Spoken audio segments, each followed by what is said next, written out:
everyone feeling nice and calm out there? That's nice. It's a good time to be calm. So I have a little bit of a thing going on here with my microphone. How is everybody doing out there? It's good to see you. Back from the weekend.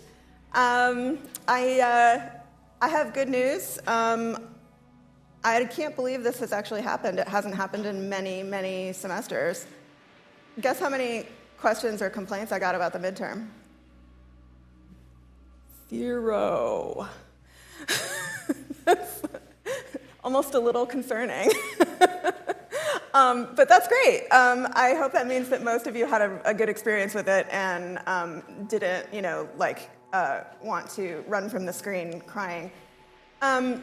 Does anyone have any sort of questions as we move into the next part of the class? We're going to be, today, as I said, we're sort of having a little bit of a filler day, but don't worry.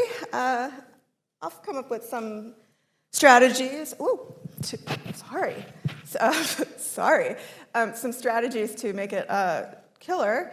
And we can just kind of look at some video art that will be not included on the midterm, but as you can see, it will be included in the final.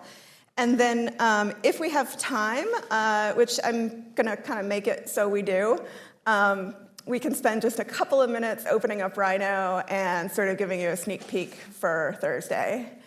So before I begin, does anyone have any questions? Yes?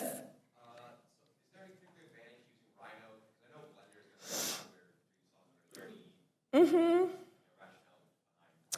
So the rationale behind Rhino is a couple of things. My faculty colleague, who is my senior colleague, does 3D animation, and he uses Maya primarily for his animations. So Rhino works pretty well for building and modeling assets that you're going to put into Maya.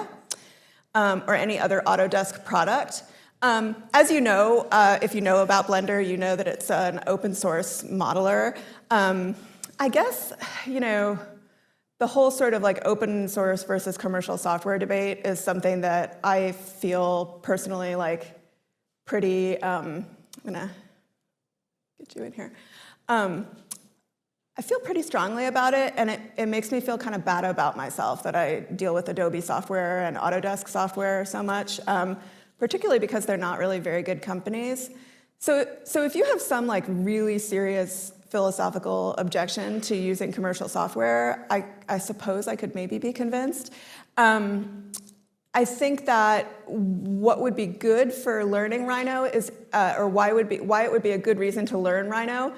Aside from all the things that you can just do in Rhino, it's covered in 3 of the classes on top of this class that serve modeling and 3D animation. So my colleague kind of views it as a building block software to making 3D animations. And I think the other reason why we use Rhino is because a lot of the tools in Rhino are named identically to tools in other 3D modelers like Blender and Maya and 3D Studio Max.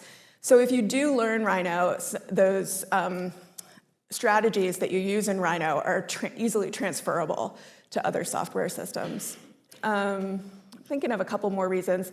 The other main reason that the art department likes to use Rhino is because with Rhino, you can actually make stuff. And I know with several, you can do that with Blender too, but Rhino is really sort of geared towards it. So if you're thinking about doing something where you're making an object that is going to be milled or fabricated in some way, Rhino is a little bit stronger than Blender and Maya for those applications. Yeah, but there's 5,000 3D modelers out there, and definitely Blender is one of the bigger ones. So I've seen amazing projects done in Blender by some graduate students that I've worked with and stuff like that. So no shame. Any other questions about anything, really? Yeah. New? Okay. All right, well, let's jump into this whole video art experience. So we're going to talk a little bit about video art. I'll probably leave about 15 to 20 minutes of our class time to spare, so we can kind of just jump into Rhino a little bit. I may not watch, in fact, I can guarantee you I will not watch all of these videos that are linked in this PowerPoint. So it might be helpful when you're studying for the final exam to kind of go back and look at the ones that you haven't seen or just review them. Also, just as a courtesy, I mean, I know that some of us, many of us appreciate kind of knowing what's coming. One of the videos talks pretty frankly about racial violence in this country. One of the videos talks about a murder, and one of the videos talks about warfare, specifically remote warfare. And then one of the videos contains drug use. So be careful. So when we think about video art, I mean, I think that the whole term video refers to a couple of things, and it's actually can be quite confusing for people. I guess as a shorthand, I like to refer to maybe video as really anything that has a moving image on a screen is probably video. Of course, that lumps GIFs into video, but I'm kind of willing to stand by that.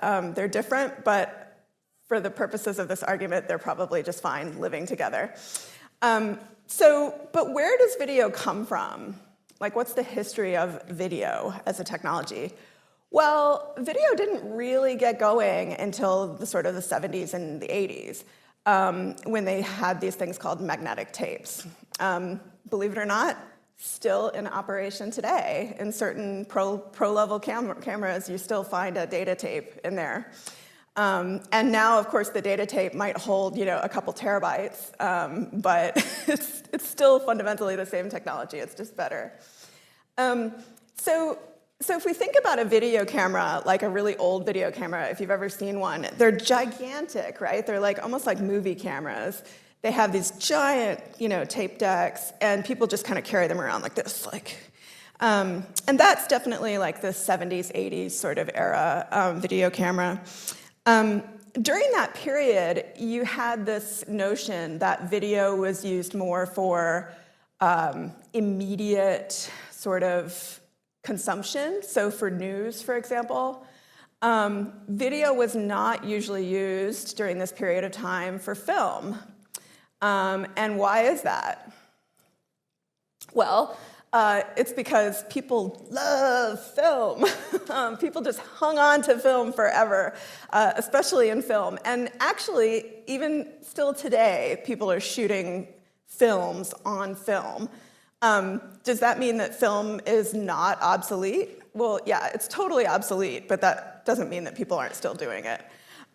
So for a while, there was this sort of hierarchy of quality in terms of film always being superior, always having better quality, and then video sort of lagging behind and looking kind of ooky.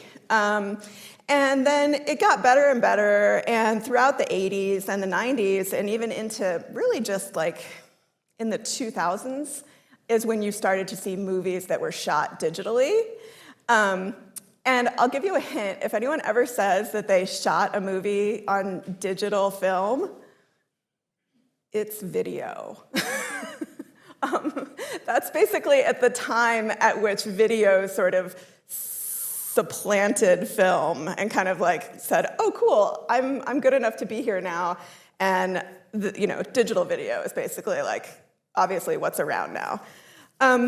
So the reason I'm bringing this up is not just because I'm a fond student of history. It's because that sort of division between video and film actually still kind of happens out in the world. So there's still this thing out there called film, and I know several people that do it. I can absolutely guarantee you that they do not use chemical film. They use really fancy video cameras. And sometimes they even try to make it look like film. But it's basically like a high-end sort of video. So everything you see here in this bubble of like experimental art film is really like basically video art, but it's a long form. So usually films are, either short films or they're feature-length films, right? We've heard that phrase before. So a feature-length film is typically between an hour and a half and 3 hours. And then, of course, shorts. When you get, and for the most part, the thing that makes film is also the format, right? So the length, but also the context. Are you showing it in an art film house? If both of those things are true, yeah, you're probably doing film. So I guess what I'm sort of arguing a little bit is that the word film has kind of lost its meaning and that it's really just a style of moving image now, more than it refers to like an actual physical process, right? And then video art is this whole sort of genre that, again, how do you tell the difference between video and film? Is it in a gallery? Is it in a museum? Is it maybe on a streaming website? It's probably video art and not film if it's in one of those contexts. And then, of course, we'll talk about this as we move through the slides, but there's also video installation. Digital art, there can be all kinds of overlap between digital art and video. And then also, of course, let's not forget about our sort of commercial cousin here, the entertainment industry, which, again, still a little bit outside of film. Like, film's not really popular enough to be part of the entertainment industry. And there are all sorts of situations I can think of in the last 10 or 20 years where something has started off here in the museum black box space, and it winds up in mass distribution on Amazon, right? So that happens now, and these sort of spheres are not, they're not sort of like tight Venn diagrams like they used to be. They're like cloudy, mushy things that don't have necessarily quite as much meaning as they used to. So one of the videos that we're going to kind of scan through, I won't sort of force the whole thing on you, although you're more than welcome to check it out. I don't think we can talk about Andy Warhol, or we can't talk about video art without talking about Andy Warhol, who, by the way, just to make things extra confusing, he's working mostly on film until probably the 70s or 80s, in which he transitioned to video pretty quickly. So why would an artist like Andy Warhol start in film and then migrate to video? Just purely that it's easier. I mean, making video, you don't have to deal with chemistry, you don't have to send your reels off to get processed and then wait for them to come back in the mail.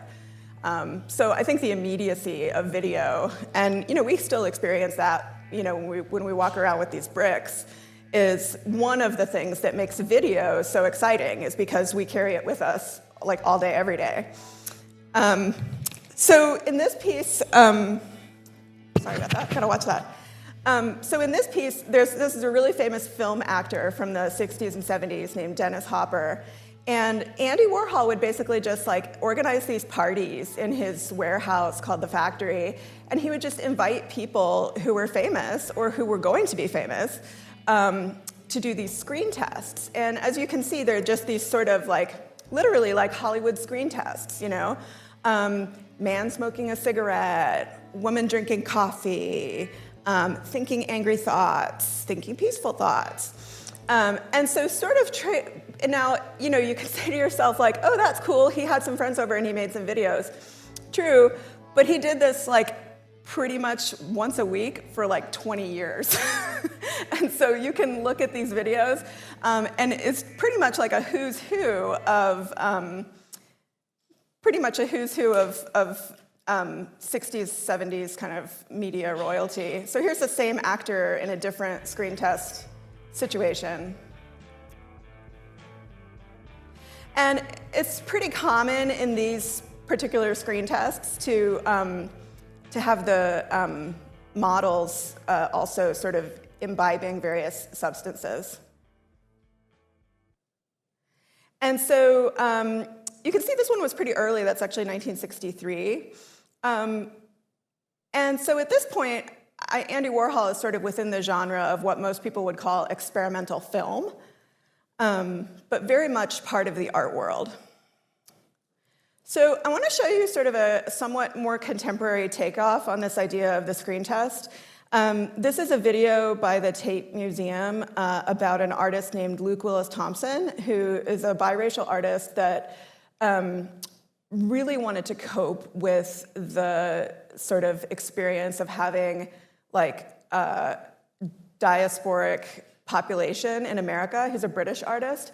And so he's thinking about like how people in America are responding to issues of race and violence in a very different way than people in his own community. So I'm going to show you this video quickly. So the Tate Prize is, the Tate Modern is the probably most fabulous museum in London. And the Tate Prize is a prize that they give out once a year to the artist that they think is the most excellent. Because all my films, I'm going to turn this up a bit. in a way, these small kind of like celluloid cut-offs of what much longer lives are and like much longer histories are. You know, there's like 5 different lives in this film, so I wanted to kind of like replicate a massive time. I wanted to like put it all out, you know. It's like this kind of like history machine, you know. I try to be very light on my feet. I work from my kitchen table, I guess, because I migrated from New Zealand when I was quite young. I've been like packing up and moving, I don't know, for the last 6 years, like either for visa reasons or because I move around or have to move around. I got used to kind of like making work kind of on the run. I get to London and 2 things have happened. My grandmother has become ill with this condition that's hereditary. And there's this moment of these broadcasts, these videos of police violence against Black lives. And so I kind of came across this book, Kelly Angel's documentation of Andy Warhol's screen tests. And rather than look at Warhol's archive and the lack of people of color, rather than look at that as simply for objective critique, I started to think like, what if it's intentional because it's unfinished? And so I used this book to just buy the same film stock and the same camera and to practice the setups that would be exactly as if Andy Warhol was remaking a screen test. And to remake a screen test with a person who, in a way, was playing another person. Brandon, who's the grandson of Dorothy Sherry Gross, who was shot in Brixton in '85. He stares at the camera, it ends, and then camera comes back on, and it's an image of Graham, who's the son of Joy Gardner, who was killed in Crouch End in '93 in a dawn raid for her deportation. And he stares the camera down. I think a lot of the really detailed way of working is just by having those relationships with people, and I'm almost against the idea of ever framing or collecting anything from that. So the only thing I'm really left with when I work is kind of drawings and notes and newspaper kind of articles, and then I don't keep any of it, and I don't really have any space to keep any of it. I think of you, Miss Reynolds, as my hero, and as such is my hope to tell your story, not through an interview or documentary, but instead through a cinematic film portrait, 10 minutes long, and would capture you silently seated as you might sit on any other occasion. In my eyes, this film would bring into focus your story, emphasized after the event of July 6th, recognizing you as a person and foregrounding the audience with your survival after the tragedy that occurred in your life. In the second title, Auto Portrait, you're looking at film footage of Diamond Reynolds, who is a celebrity for the worst day of her life. She was stopped with her partner and her child by the police, and in 74 seconds, an officer fired 7 bullets into their car, killing her partner, Philando Castile, and she live streamed that.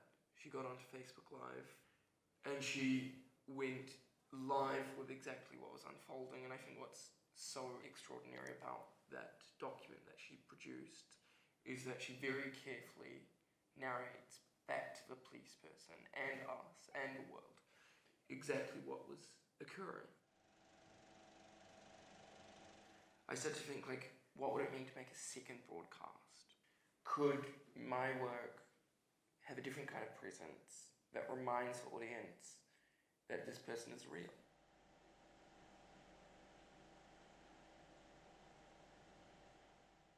I'm Still Human, it's the last title in the trilogy. So I'm not going to, he kind of, obviously we're super pressed for time.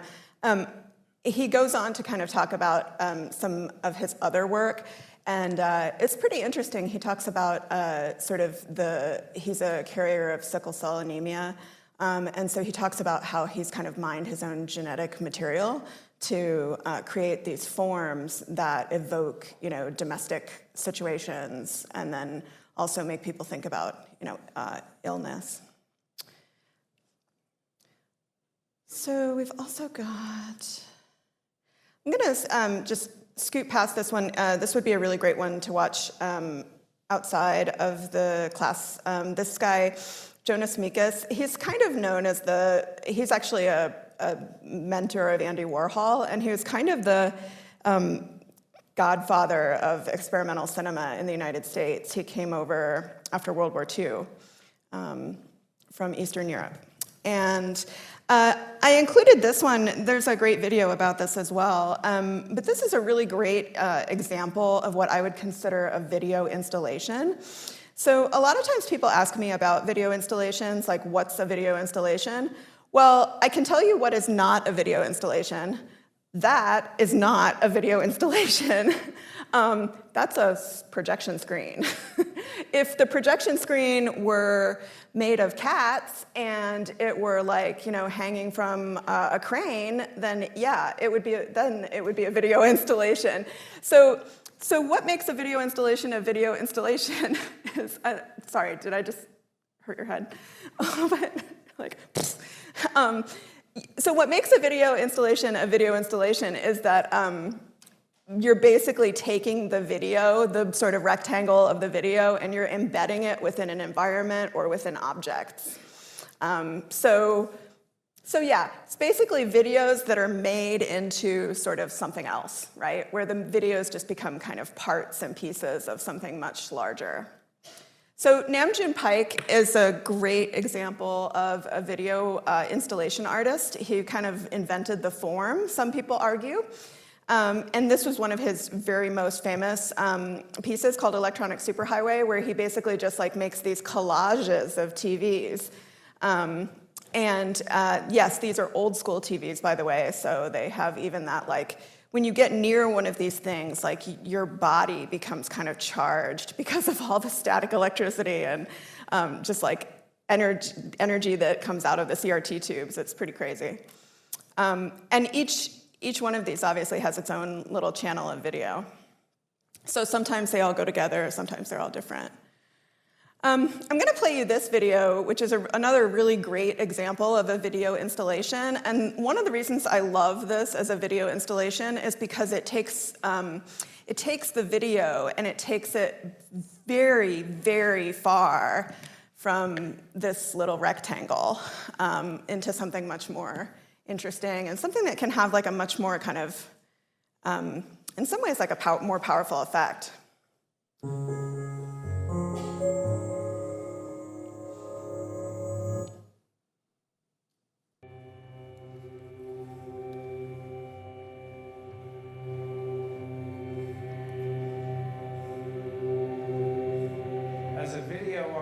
As a moving image maker, there really is no art history for anybody to study.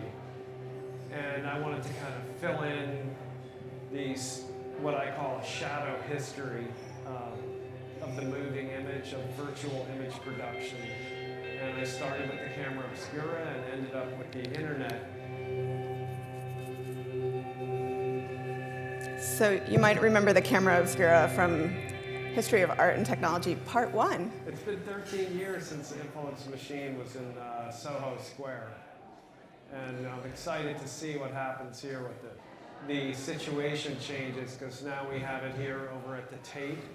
And we've got different surfaces we're working with, a different crew, a different atmosphere, and different architecture. It randomly recombines all the video and sound elements, so it's always a little bit different every time it's shown.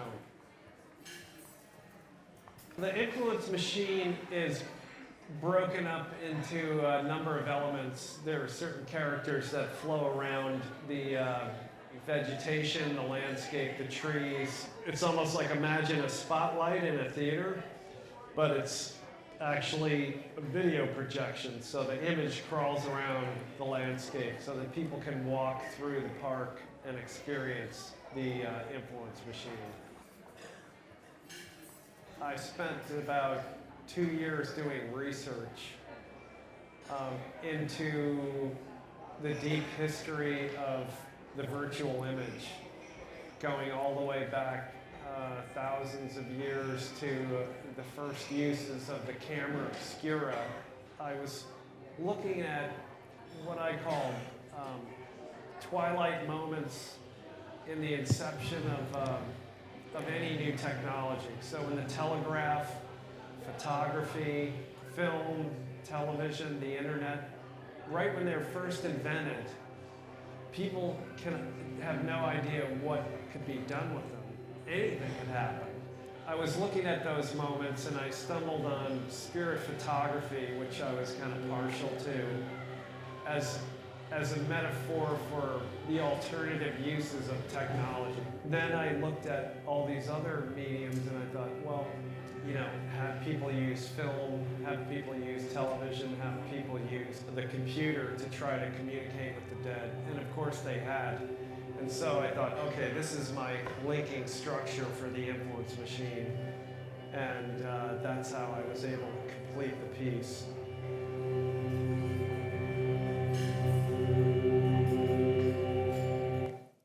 So, yeah, Tony Oursler is a really super interesting artist. He's probably, maybe, this is a bold claim, but he's probably like in the top 5 of video installation artists. He has kind of an interesting history. He went to art school in LA, and he went to art school with like the Beach Boys, I think, or you know, some like crazy bands, and he collaborates with David Bowie. So he's very much into like kind of rock and roll culture too, on the side of that. But definitely, like you can see in this image, like video installation is a much sort of different experience than experiencing like a single channel video on your phone, right? So anytime you see just like one video playing at a time, that's the word for that is called a single channel video. And in this piece that we're just looking at from Tony Oursler, it's probably like a 15 or 20 channel video.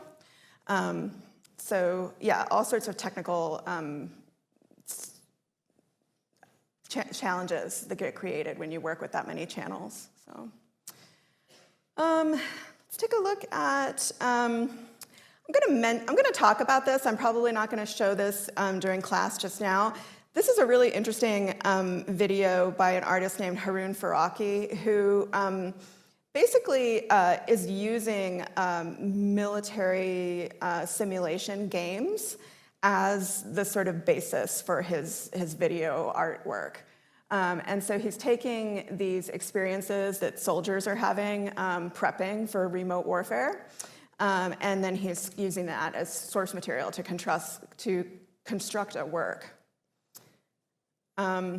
This also beautiful video, Bill Viola. And this is the last video that I wanted to show you before we jump into Premiere. I wanted to show you like a little bit something different. So this is an artist who came actually out to Madison, Wisconsin a couple years ago. I think he was back here in like 2018. He has a really fascinating story. Like he's an artist, went to art school, all that, but he's from New Orleans. And he's been sort of like keeping up with the ballroom scene in New York. So That's kind of where this is coming from. I give you what you want, no question from me. Rose, champagne, fill it, great tea. Sexy, give me what you want, sexy supernova, run away on the way. This is how we play. Listen to my Daddy Holloway another day. Richard, Phil, and Kevin from Philly to the Bay. Rashad and Kevin, just a typical day. Every my road is a stereo. I'm so surround y'all bitches in stereo. Wake up in the morning to a fresh bowl of Cheerio. It's your best bet not to be adversarial. Shit like that always ends in a burial. Bitches claiming in the voice, please, that's hysterical. Yeah, what?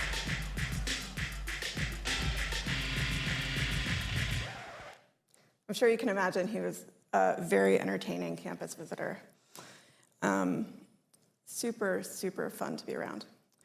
So, and his work, by the way, he's definitely going through kind of a blow-up phase right now in New York. So he's a choreographer, but he's primarily known for video art. He came at video art from the standpoint of being somebody who works with dancers, which I thought was really interesting. Okay, so we're gonna kind of like pack this whole video art thing up for a little while. We probably won't think about it again until the final exam, but definitely something to kind of think about. One thing that I did definitely want to show you before we sort of break up today is I wanted to get into Rhino and do a couple things. So first I'm gonna quit Rhino so I can start it up.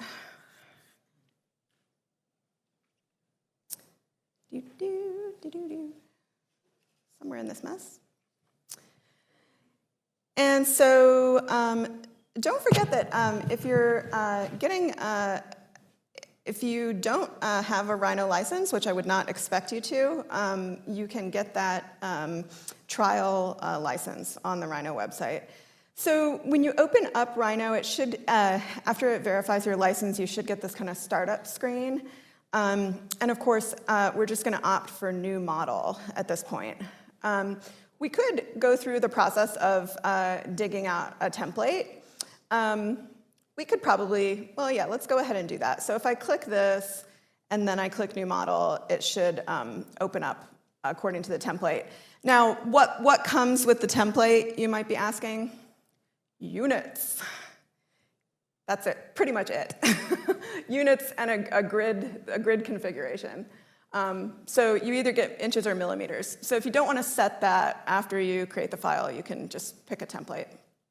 And so now we're in sort of our 4-port viewport layout.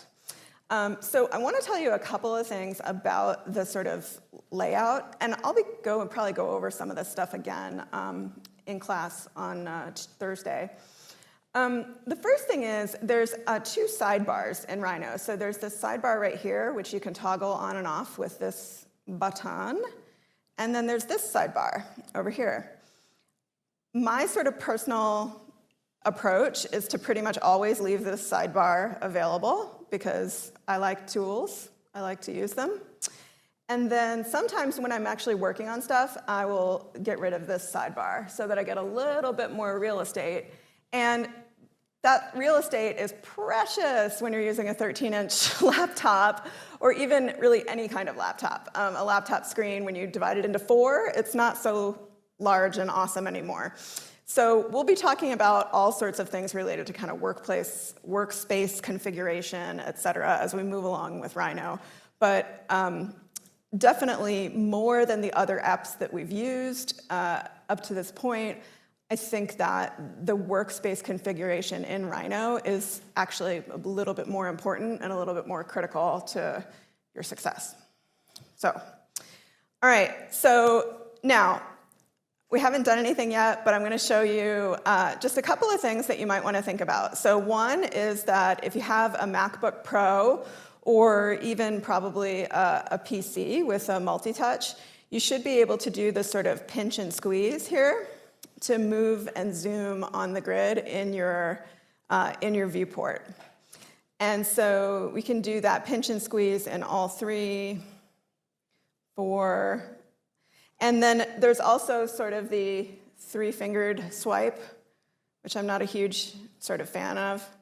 So there's your 3-fingered swipe, and your 2-fingered swipe you can use to pan. So if that 2-fingered swipe will just sort of go along there. And then that 2-fingered swipe is going to do something a little bit different in the perspective view. It's going to use, instead of panning, here you can see we're basically panning back and forth.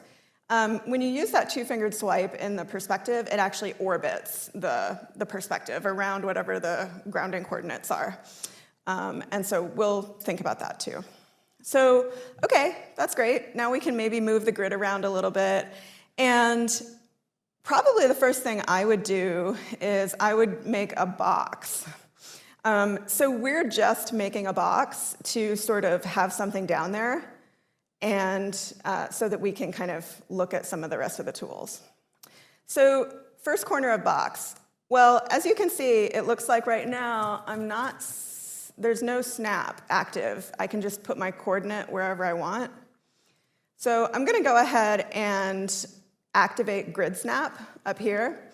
So this kind of row of stuff up here, if you're on a PC, by the way, it's probably down here. Hello. If you are on a Mac, it's up here. And grid snap is exactly what it says on the tin. It's going to take that snap and it's going to magnetize your sort of selection or whatever tool you're on to the grid. So let's go ahead and click that. And now you can see the prompt over here is still asking for that first corner of base. It kind of hasn't forgotten about us, which is a little bit nice, because we activated the box command, and we can actually do other stuff related to viewing and panning, and then still have our box command kind of open. So I'm going to click here for the first corner, and then other corner, I can maybe make that like right here. And then I'm going to jump into the other viewport down here. I'm going to jump into the front viewport to give it some height. So this is the main reason, by the way, that most people, most people choose to work with the 4-port viewport. Are there like 5 bajillion ways of setting up your 4 viewports? Yes, and feel free to experiment. If you get stuck, if let's say something gets kind of messed up, you can come to this button right here, and you can just click 4 default viewports. That's a pretty good way to kind of like global reset your whole sort of thing, because it can migrate and get pretty out of whack. So now we have this box, right? And there's just like maybe 2 or 3 more things that I want to show you, and then we're actually going to just quit for the day. You can kind of like think about the box, or maybe even try Rhino in the next couple of days. And now, hopefully, that you're not going to like explode your computer by using it. But with this box, you may notice that it appears to be transparent. So every single one of these viewports has what are called rendering models. And so right now, it looks like we're in the wireframe rendering mode. So I just control-clicked within the window there. Again, I am on a Mac. If you actually just control-click on a PC, it should do the same thing. And you can see down here, it's just brought me this huge menu. And as I suspected, it looks like we are in the wireframe mode. There are all these other modes that you can choose from. So my personal like kind of MO when I'm using Rhino, which is kind of a lot, is I usually go for the ghosted. And the reason I really like the ghosted is because when I'm actually working on stuff, I can see inside of things. And I want to basically know like that stuff is there. And if I use something like the shaded viewport is going to obscure the internal architecture, right? So for that reason, I find the ghosted view is a little bit just preferable for me. Do you feel like having that extra information would maybe make things harder? If yes, don't do it. Use the shaded viewport. There's no shame in using the shaded viewport. There's also the rendered viewport, which I would stay away from until you're close to done. Because the rendered viewport, it can look cool, but it doesn't give you a lot of information about what's going on. So if you're actually trying to model and create things, this is probably not your best option. Some people also really try to kind of get in here and shade the other 3 viewports. My sort of personal take on that is, I guess every once in a while I've worked on projects where I've had to shade these, but for the most part I leave these 3 in wireframe. And the reason I leave them in wireframe is because in wireframe it's kind of like you can see everything. You can see the guts, right? So if you need to like touch those guts and put something in there, you can do it. But yeah, you can definitely apply these rendering modes to any one of these sort of things. And so, maybe less, I'm gonna zoom, I'm gonna orbit. And okay, I think we are kind of running out of time, so let me just do one more thing. The next thing that we're gonna do, and then this is great, this kind of puts us in an awesome position for Thursday to kind of just like get in there, do some stuff. Let's go ahead and save this file. Novel concept. So right now you can see it's untitled. I want to call it something like Boxalicious. And this is, as you can see, it's reverted to kind of auto-assigned a 3DM extension. So that 3DM extension is Rhino's native file format, and that is the one that we do use most of the time. So go ahead and save that. Bing. And now you're set. I'm gonna close out of this. And then on Thursday, hopefully you all can get Rhino installed, crack it open, make a box, spin it around, do something. And then on Thursday, we're gonna get like serious about Rhino. There's 6 or 7 Rhino demos in this class. So basically, like, we're gonna take you from wireframe to this. So it'll be fun. I'll see you all on Thursday.